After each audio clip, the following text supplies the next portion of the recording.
主席，早晨。我發言呢係反對就2016醫生註冊修訂條例草案，有議員提出中止嘅議案。我認為呢條條例草案非常重要，一定要喺本屆立法會完會之前呢係要處理，不應當係中止。主席，提出中止議案嘅梁家騮議員呢，我認為應當係適可而止啦。琴日7月6號已經呢係點咗24次。黃國興議員，請你繼續發言。主席，剛才我被打斷之前呢，就係講，琴日7月6號，梁家騮醫生呢已經點咗24次嘅法定人數，嘥咗4個鐘頭38分。琴日係9小時嘅會議，足足係有一半嘅時間呢係浪費喺點法定人數。我哋再睇下上個禮拜點咗15次嘅法定人數，上個禮拜終於被點到流會，浪費咗2日半嘅時間。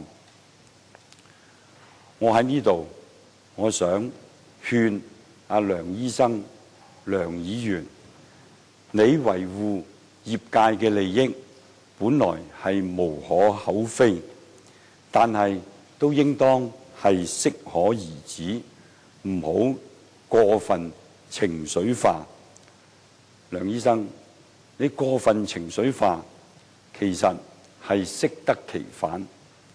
本來你可能提出嘅理由可能係好合理，你亦都可能呢係想爭取社會各界人士嘅同情，但係你咁樣點法定人數，結果係令到所有人都反感。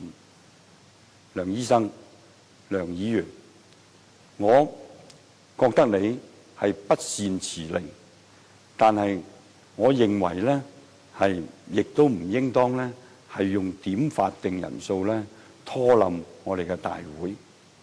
你對主席對你提出修訂嘅裁決極度不滿，你認為主席係雙重標準。無論你對大會主席如何嘅不滿，我覺得你已經發泄得夠啦，梁醫生。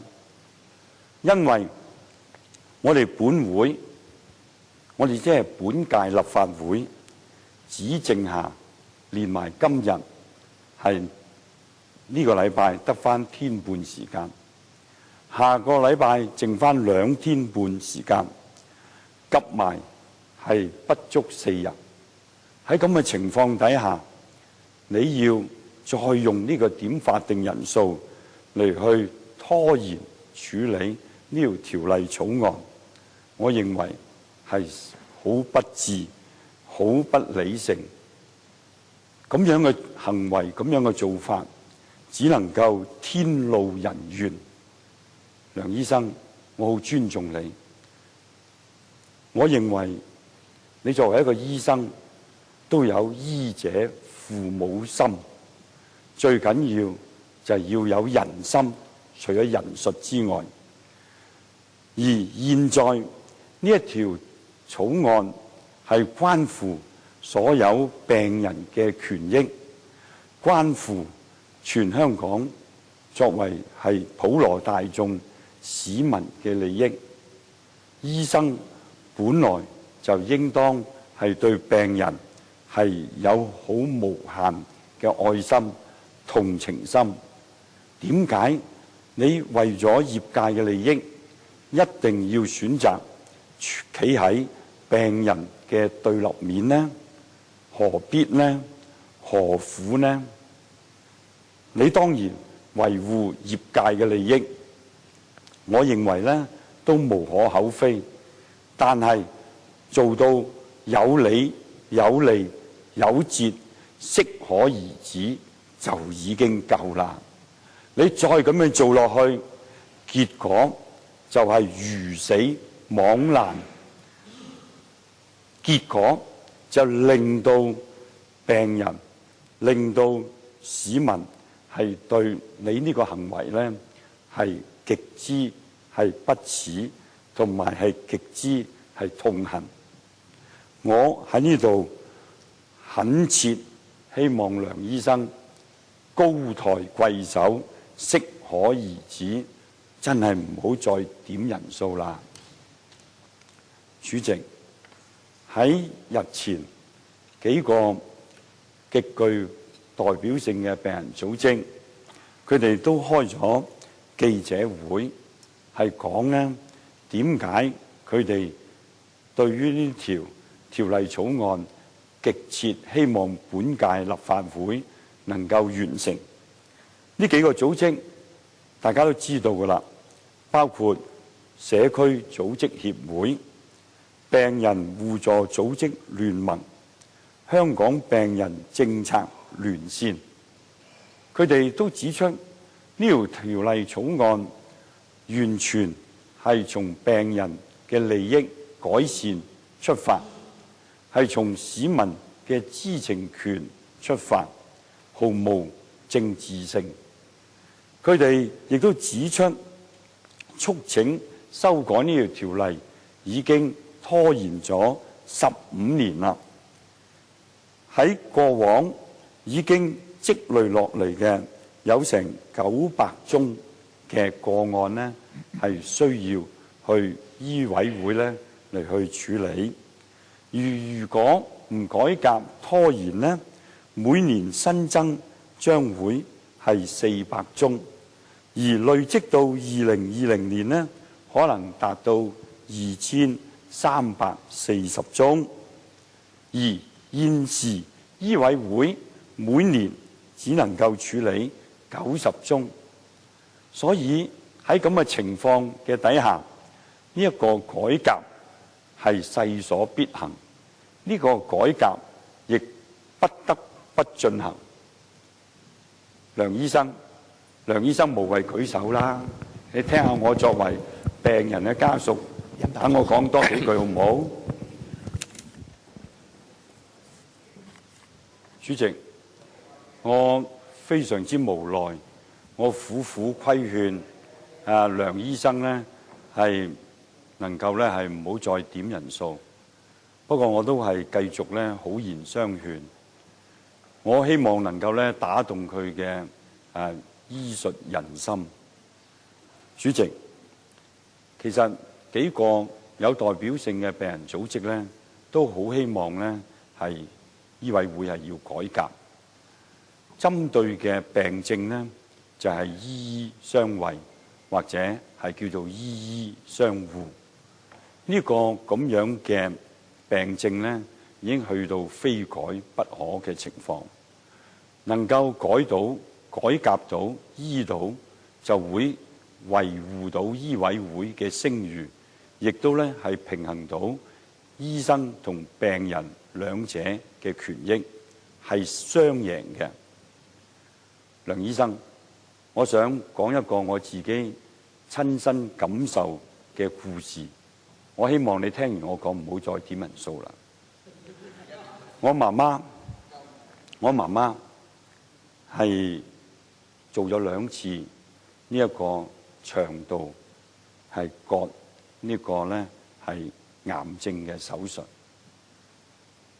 當年呢，佢發現大便出血，我哋全家就討論呢，佢睇咗醫生之後就話呢係要做手術，唔做呢咁樣拖落去唔得嘅。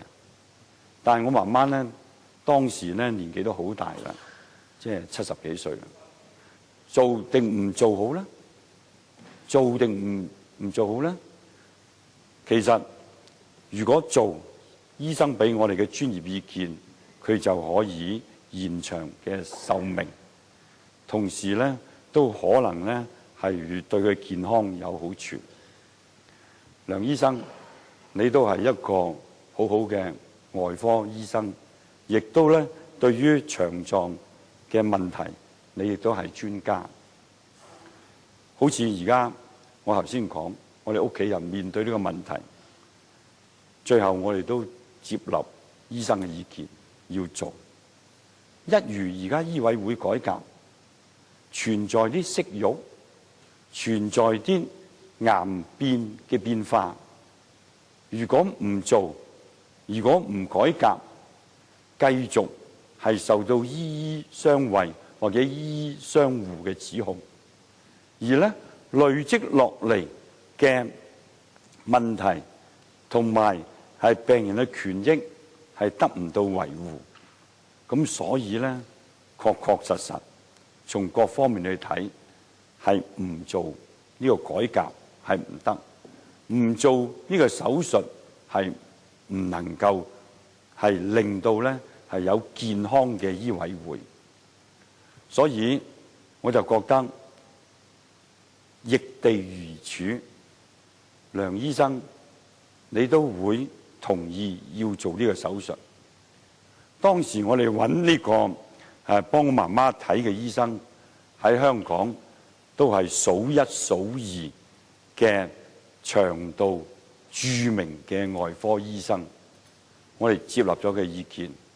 我媽媽做咗之後，身體狀況有所改善，但係自然嘅規律，梁醫生你都明嘅，即係佢做完之後咧，確實改善，但其後咧就係因為始終我哋都係對抗唔到人嘅自然規律，又再發現咧係大便有血，又要再做第二次。